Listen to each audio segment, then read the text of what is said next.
Положение крымских татар в обществе, достижения и потери, политика и проблемы народа – все эти острые темы поднимаются в крымско-татарской газете «Кырым», которая издается уже больше 30 лет.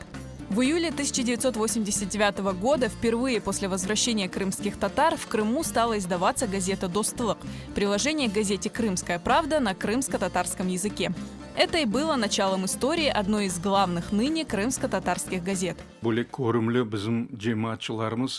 Қырымға тап 70 сенелердің орталарында келген Мұхсим аға Османов, Яқып аға Керимов, Арсен аға Альчиков, олар бұл yüksek мәртебелі одаларда отырған бұл мемурларын янларына кіріп, бұны емиетін çok айтып, бұл tabii ki да 88 сенелердің соңында, 89 сенелердің başlarında olған hareketler.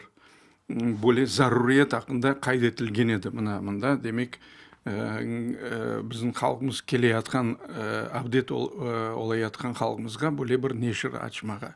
Газеттің ады башта Достылық еді. МДУ еді мұстақил дегілде, мында Фирқа вилайет газетінің илавесі еді. Ве муареттің yol başçısı баш муарир дегілде, чықыш үшін месул. Ответственный за выпуск деп олекте еді.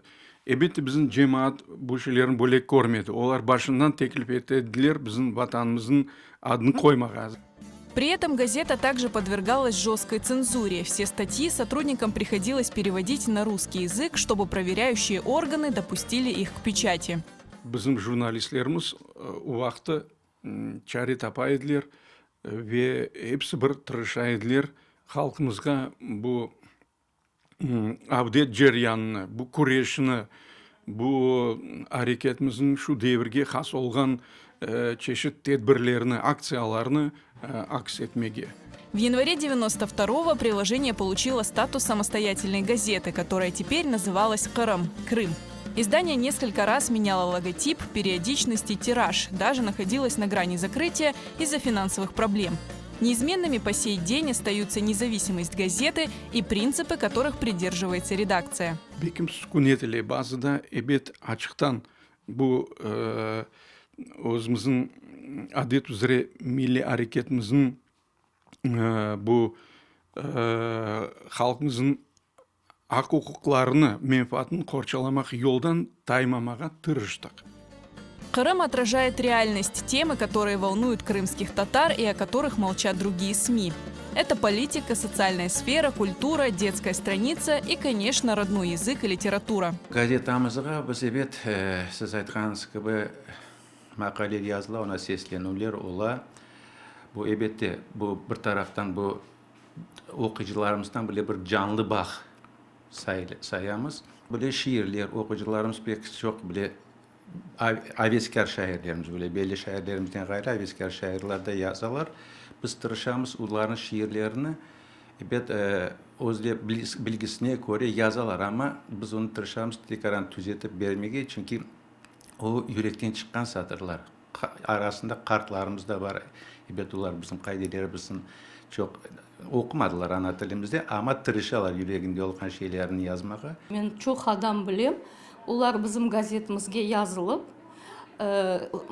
alıp evlerine satın alıp lugatlar, tilimizni o'grendiler gazetimizin vasıtasını. Gazet tili bekim biraz mürekkepçedir çünkü biz edebi tilde yazamız. Bizden nechundir adamlar talep ettiler biz ağzavi tilde yazganımızını. Ama bu doğru değil. Eğer biz ağzavi tilde yazsak, tilimiz işte de inkişaf etmeyecek. Şimdi gazetler vakti yavaş geçe. Onun için endi internetke çıkmak gerek. Şu sebepten şimdi bizim saytımız var ve bu seneden başlayıp bir endi 2 ay içinde biz böyle faal, aktif şekilde öz ictimai ağlarımızı tırışamız alıp barmağa.